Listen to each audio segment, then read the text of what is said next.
Sports Matters TV, bringing the sports home. Definitely. And I was speaking to Chris, and Chris is saying you're fairly active. You're out cycling, you're running. How are you finding the training in lockdown at the moment? To be fair, I'm actually enjoying it because it's different. So that's why, like, I'm not finding lockdown too bad because I'm making the most of it. Yeah. So I never used to really cycle, and I've got myself a bike. Actually, I've gone through 3 bikes since lockdown. I keep breaking them. So I'm on my 3rd bike now. So I'm doing loads of cycling, running, circuits in the garden. And to be fair, the weather's been half decent, so it's not been too bad. So, like, the only thing you're really missing in the training, I suppose, is the sparring, and obviously having Jamie giving you a bollocking every now and again for maybe being too getting tough. Hit around the head with the pads. I'm always getting hit with the pads by Jamie Nigel, so I'm missing that. Missing sparring. I'm missing actually punching someone. It's not the same. The bag don't hit your back. Most so definitely. That's a bit frustrating. Most definitely. Chantal, like, you've had an amazing career so far, okay? You made that pro debut back in 2017. Obviously, your amateur game was incredible. Tell us, how did boxing start for you first day? First started, it was, I weren't planning to actually box. I was kickboxing, and I went to the boxing gym just to basically get my hands better for the boxing. And then in kickboxing, there was nothing really happening for me anymore. I was struggling to get fights. Yeah. So I think I was in the gym for like 3 weeks or something, and the boxing coach said to my dad, like, get her in the boxing ring. And I was like, nah, I don't really fancy it. And then I think I got to a stage where I think it must have been like 3 or 4 weeks. So I was like, you know what, just get me a fight. And I got in the boxing ring, and I ended up stopping the girl, and I absolutely loved it. So it stemmed from there, really. But it was a bit of an accident. A bit of an accident. And, like, how far into the amateur game did you say to yourself, I'm going to go pro? Obviously, you know, women's boxing, it's really become big thanks to yourself and the likes of Katie Taylor and some great boxers. But did you know kind of earlier on that, you know, maybe I want to go professional, because, you know, you had a great amateur career? No, so when I was kickboxing, I always planned to go professional kickboxing. Yeah. So, like, me and my kickboxing coach now, we're actually quite close still. We are close still. And we always joke saying, like, we didn't hang up the gloves yet, because it was always my dream as a kid to turn professional as a kickboxer. And obviously I went the boxing route. So it's a bit of a weird one, really.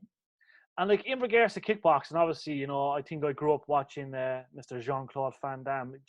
Could you ever make a transition? Obviously, kickboxing is quite big, but not as big as boxing, I suppose, when it comes to promotion. Do you ever think about dabbling back into kickboxing and just having a fight for old time's sake? I would love to. That's what me and my old kickboxing coach always say, like, it's unfinished business. Yeah. Because nobody beat me in kickboxing. But obviously, at the moment, my focus is boxing. But I think just before I hang up the gloves, I think I'll go back and have a little kickboxing fight. Just to say I've done it. I've finished kickboxing. I always say, I don't know what happened, but I reckon I will.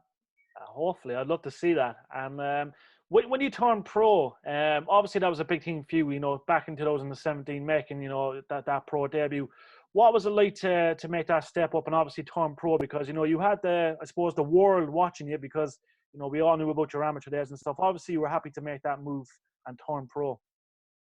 Yeah. So as soon as I made the transition into pro, just the training alone, it was like my hands were wrapped nicely, the gloves were smaller, and the way I was being taught how to punch, I absolutely loved it. Like, I can remember the first 2 months, my knuckles kept splitting every single time I trained. So I trained the next day, but because my knuckles were so cut, I'd be like, I had to go to Boots and get that plaster thing. It's like a gel plaster. Yeah. Just to protect my knuckles. And I was thinking, really, I must be punching out. This never happened in the amateurs. And then I conditioned my knuckles, and I just started, they weren't hurting anymore. So as soon as I started training the pros, I loved it. I remember my first fight, I'll never forget it. It was my debut. And I remember as soon as I landed the punch on the girl's head, I was like, oh, God, I just felt my knuckle go through to her head. I was like, bloody hell, this is good. This is interesting. Yeah, and, like, you've shined, you know, throughout your pro career, you know, always in good fights. Is it fair to say last year was probably, you know, a great year for you in the sense, you know, You know, your last two fights were good fights. You know, tough opponents. Obviously, you're making that transition as well. You're stepping up weights. You know what I mean? You probably go. You know, the way you switch weights is incredible. I must give you full compliments for that. But you know, is it fair to say like things really got going well for you last year as well? I'd say last year was the best year of my career, yeah, because obviously I won 2 final eliminators. So, like, I'm not sure what females have actually done eliminators, but I've done 2 now. So I've done lightweight and super lightweight, and I won them, and they were both against good opponents. Like, they weren't Mickey Mouse opponents. Yeah. So I've got to be fair, the only people I can thank for that is Jamie Moore, Nigel Travis, and MTK, because they got me the opportunity. So I'm so grateful to that, really, because it was my first year with them as my new team, and they went and got me them shots. So just got to say, like, thanks to them, really. They got me the opportunity and they got me in my position. You have a great promotion behind you, and obviously I'm a big fan of Jamie. I remember Jamie's fight with Matthew Macklin, and obviously Nigel.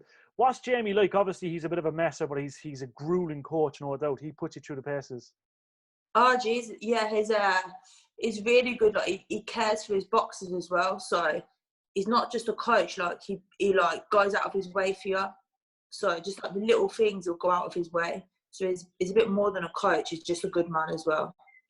And he generally really does care about his boxers. Like, there's a load, like, there's some boxers that are just coaches and just that, like, you're just another number. Like, you're just another number.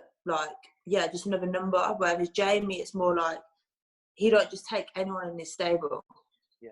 You have to fit in there. You have to like work well with him and that. So yeah, he's just a good man.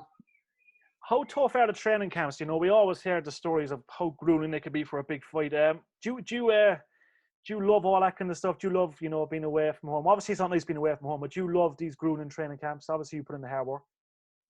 Yeah, so I'm actually from Northampton, but yeah, my camp with Jamie's in Manchester, so it's like 2.5 hours away.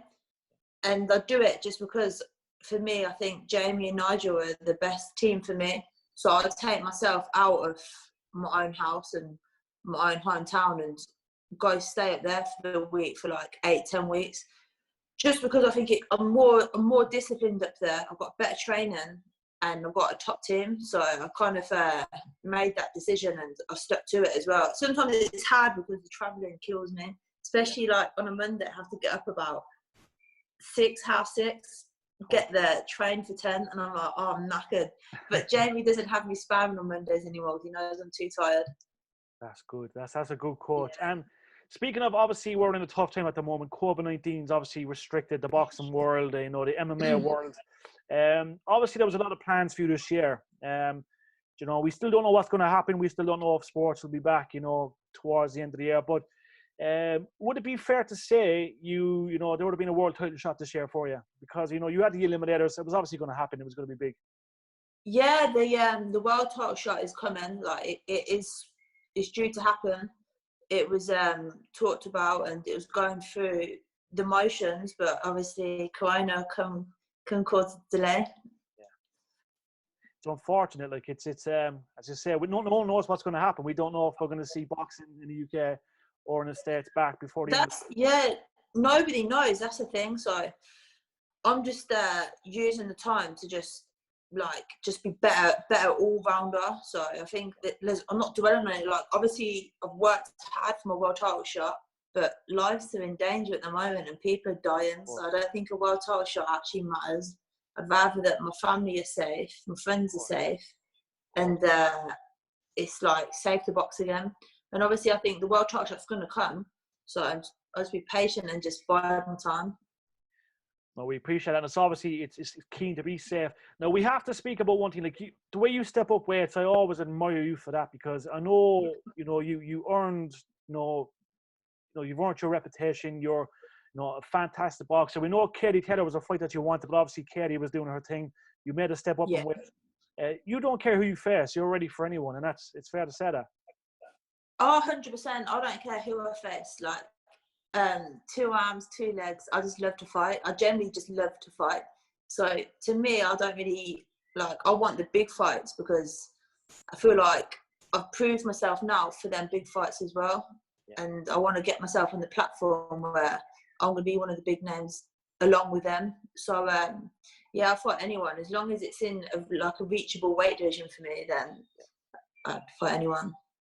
Oh, we love that. And Diana wants to know, okay, so we've got a couple of questions. We'll do 2 or 3 quick ones there. Diana wants to know, out of all the stadiums and all the arenas in the world, where would you like to fight most? It has to be Northampton because we're a small town and boxing's never really kicked off here.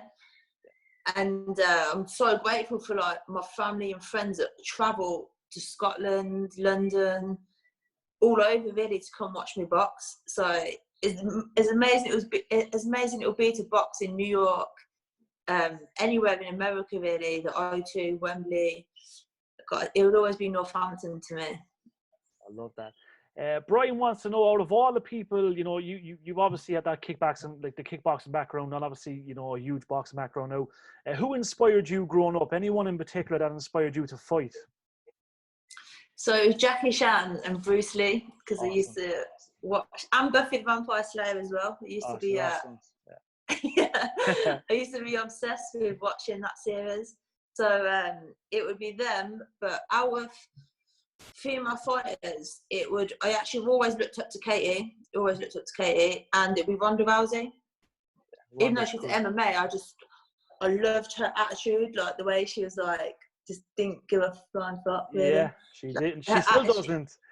Yeah, like, I really liked her attitude. Like when she was walking to the ring, like she wasn't scared of anyone, and I used to properly be inspired by that.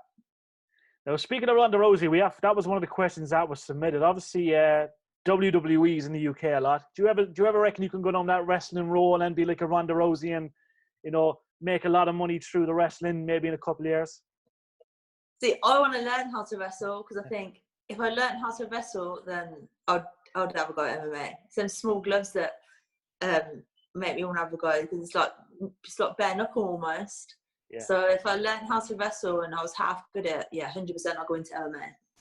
Awesome. Well, I'll have a few MMA fights. I think you're well there because you have that look about you. I know you're a tough SOB. That you really have that punch. You have that speed. You know, you have the kickboxing background. I think you'd make a great MMA fighter. Yeah, I just have to learn to wrestle. Like if I learn how to wrestle, I'd like sign me up. I want to have a go at this because it's appealing. But just the wrestling side, I reckon I wouldn't be any good at it. Oh, I love it. Now, last of all, Chantel, like for all the girls that are in the gyms today, all these young girls that want to be boxers and want to follow in your footsteps, what advice can you give to them? Because it's a tough game. Oh, it's very tough. It's a very, very tough game. There's so many ups and downs. My journey's been a roller coaster. There's been times where I've been like, I can't do this anymore. And it's literally been blood, sweat and tears. Like physically, mentally, it's been tough. But to be a champion, you're going to have to go through all that. And as long as you've got a good team, you trust your team, and you've got good supportive friends and family, you've got all the way to the top. But you've got to train hard and listen and stay dedicated. Oh, we love it. Chantel, thank you for speaking to us today. It's an honour as always. I hope you're enjoying the weather. It's nice in Cork. It's really sunny. It's lovely out there. I'm a bit burnt, as you can see. I was a bit of a boy out there walking around with no sun cream. But stay safe. We'll definitely catch up with you in a few months as always, and look after yourself. Brilliant. Andrew, take care. See you soon, Chan.